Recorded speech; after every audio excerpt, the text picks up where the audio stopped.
Hello everyone, I am Brianna and welcome to my channel. Today's video is going to be a little bit different. I am going to show you how I plan for being a tutor with classical conversations.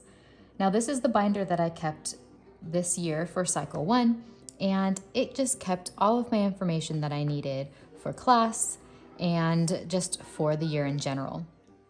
What I noticed when I first became a tutor was that I was just scouring the internet for ideas of how to put together a tutor binder, and I didn't really find much. So that's why I wanted to kind of film what I do and what I plan to do next year. So in this little pouch here, I keep things that I'm going to use in class. I might not use them all the time, but it's just handy to have and grab in case I need to make a sudden change and do something else from what I planned. So here I keep a record of payments. This was the roster. I flipped it over because I didn't want to show that. But here is the planner that I printed from CC Connected. Now CC Connected, if you are new, is no longer, it's changed. It's on a different website. So I'm not sure if this is available on the new platform. But here is the username, MJ King, and it was very helpful. I liked how the information for the week was written up here, and then it had the blank area that I could write in what I'm gonna do. So for timeline, the hand motions in the song, dry erase, the geography, science, there was a Mary Poppins tune. I made beards that looked like Moses. For history, it was the 10 Commandments. I brought little caterpillar counters for the kids. For math, and just, I had like this idea laid out. So what I like to do is plan the first 6 weeks. So I'm planning 6 weeks at a time throughout the year. It helps me have that first chunk done, and then maybe like week 5, I'll plan out the next 6 weeks, okay? So I like to have review games already thought about to where the first 6 weeks I know what those review games are going to be.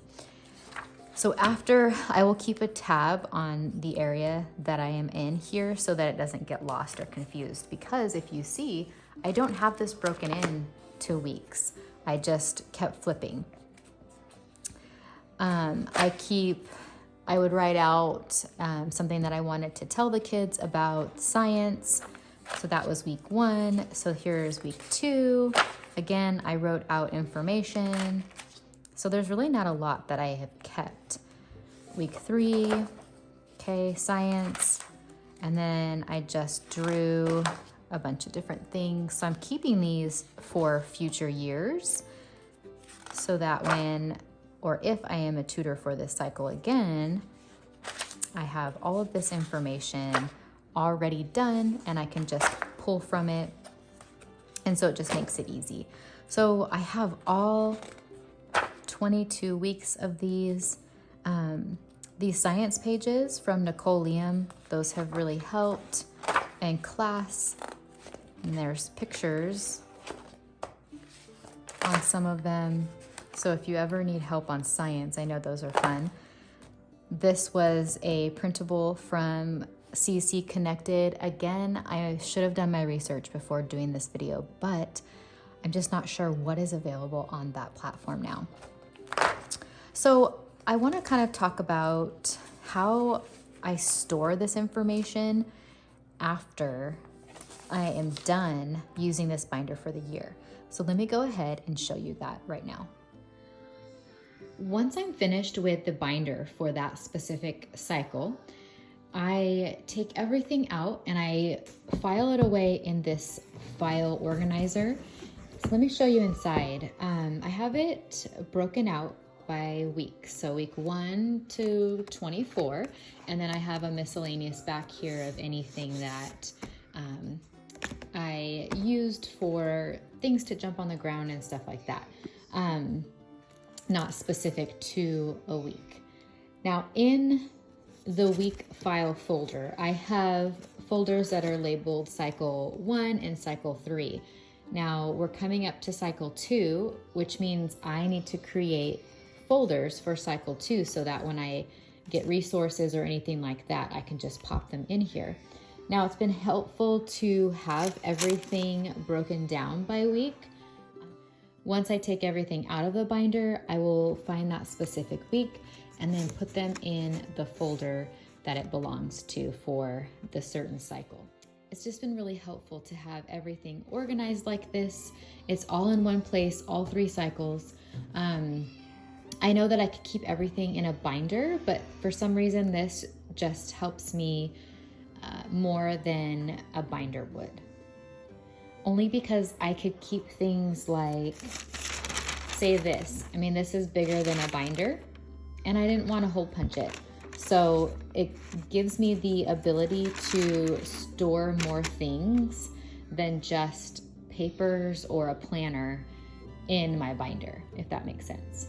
So since I have this cupboard open, I figured I will show you a quick little peek inside of how I store my tutor items.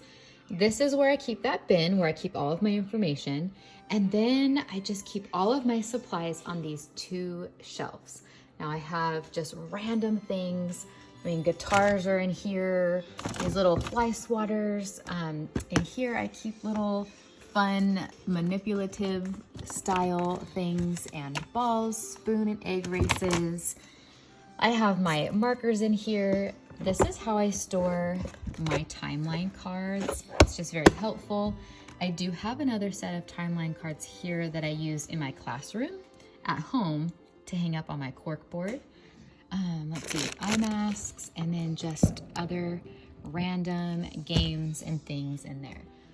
So this cupboard helps me stay organized and all of my things, all of my supplies in one area, and it just helps me throughout the year to where I know where everything is going to be.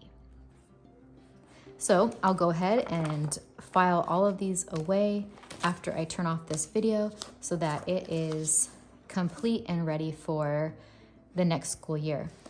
Now I keep different things in these pockets. We were learning the prepositions this year, so I kept those there, and then just different pages that I wanted to use. I know that with the little kids, this was kind of a fun visual for them. Some tin whistle things. Now this one was labeled games, and I actually didn't put anything in this section this year. Notes. So let's talk next year and what my plan is. So if I were to do this system again, I would have a section of planning pages, and then I would take another section and I would write fine arts. So then I would have all of my fine arts there. That would be tin whistle, anything that I need for the drawing portion, the artists, all of that. And then I would have a section that was labeled hands-on science, and I would keep all of my resources for science there, games, and then notes. And that is how I would keep a binder, because this did work like this. But now flipping through, I can't just go, okay, week 1, pull it out, put it in my file system. Week 2, pull it out. I'm gonna be flipping through. So that is what I would do next year. I'm not quite sure what I'm going to do with all of my information. I might just have this with my science and fine arts in it and any ideas I get. But for my planning, I decided to use my homeschool planner. So I have this plum paper planner in rings. And what is fun about this is I can add things. So my planner is right here. It's gonna have all of my months that I need. So when I'm in tutor meetings, I have this already.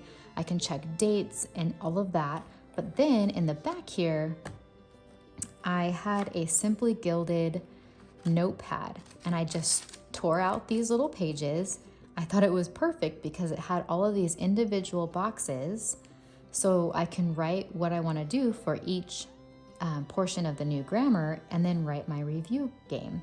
So I've already labeled these with the weeks. So week 1, week 2, and my thought is on the back during my tutor meeting is just to write the notes for that week. Then I have everything right here, because what I was doing last year is I was writing notes on a separate page, and then the page never got put into my binder, and I was just kind of searching all over. So I feel like this is going to help me, and it's going to be with my planner with me always. Another option is I might eliminate the binder and then just keep my resources in that file box that I showed you. That might be easier, than I have less things lying around. Our director also gives us a binder that we have the option to use, so I might just use that for all the resources that she gives us. But right now, I'm just super excited that I have this little notepad in the back of my planner, and I can just carry this to Community Day and have everything with me. So I hope that you enjoyed watching this video and that it was helpful to see how I keep all of my papers and how I plan for being a tutor. I know that there are lots of questions, especially if you're new. So if you have any, please let me know down below in the comments, and I would love to help you and answer any questions. If there's another video that you want to see that has to do with tutoring in CC, let me know down below as well. But for now, I will see you all on my next video. Bye.